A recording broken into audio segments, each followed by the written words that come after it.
19 septembre 2019, un jeune manifestant répondant au nom de Adama Dambeledi Papou et le commissaire divisionnaire Chaka Tunkara exerçant à Nyono ont été tués tragiquement au cours d'une manifestation qui a dégénéré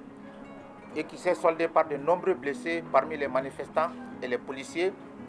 le saccage et la destruction du commissariat de police qui a été par la suite incendié, tout comme le matériel et les archives, ainsi que les véhicules et les engins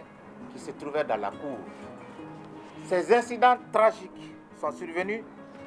suite à l'opposition ferme des populations de la localité au retour du commissaire, dont elle avait exigé le départ à la suite d'un incident survenu dans la ville lors d'une opération de contrôle de vignettes lancée par la mairie à la veille de la fête de Tabaski. Cette malheureuse affaire qui aurait dû ne pas arriver, qui aurait pu ne pas arriver si les premiers responsables avaient pris leurs responsabilités. Mais hélas, la gestion actuelle de ce pays est jalonnée d'irresponsabilité, de fuite de responsabilité et de la recherche permanente de boucs émissaires. C'est le lieu de leur dire, de dire au président de la République, de dire au Premier ministre que Salif a abusé de la population de Nyono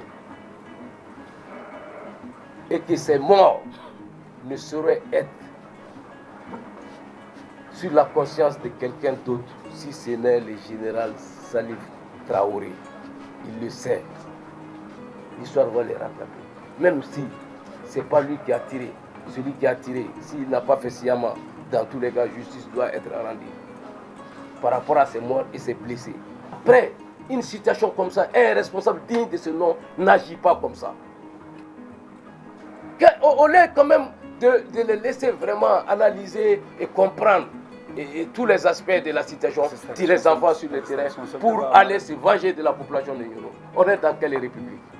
Il s'avère que la réalité des faits sur le terrain, c'est que c'est la police en première qui a tiré sur les manifestants et suite à la mort du jeune, que la population s'est après rébellée et s'est mise sous tension, a voulu peut-être se venger de la mort de ce policier. Donc il est important que l'on puisse savoir que ce policier aussi n'a pas été tabassé par la foule, contrairement à ce que les gens pensent, parce que dès qu'on a entendu la mort du policier, c'est l'émotion nationale, les gens se sont dit que c'est exagéré maintenant, c'est des civils ou de la population qui va envahir un commissariat pour tuer un policier. Mais ce n'est pas comme ça. C'est au moment de l'exfiltration de la police par la gendarmerie qu'il y a eu des balles provenant de l'arme soit de la gendarmerie ou de la police et qui a eu raison du policier qui a coupé les fils de la vie du policier. Donc je pense que dans cette situation, si la presse elle-même, quelles que soient les situations, veut s'attaquer aux conséquences et oublier les causes réelles, le dysfonctionnement de l'État vis-à-vis de la situation, cela pose un problème parce qu'en ce moment, on se demande qu'est-ce qui s'est réellement passé avant de dire qui a fait quoi.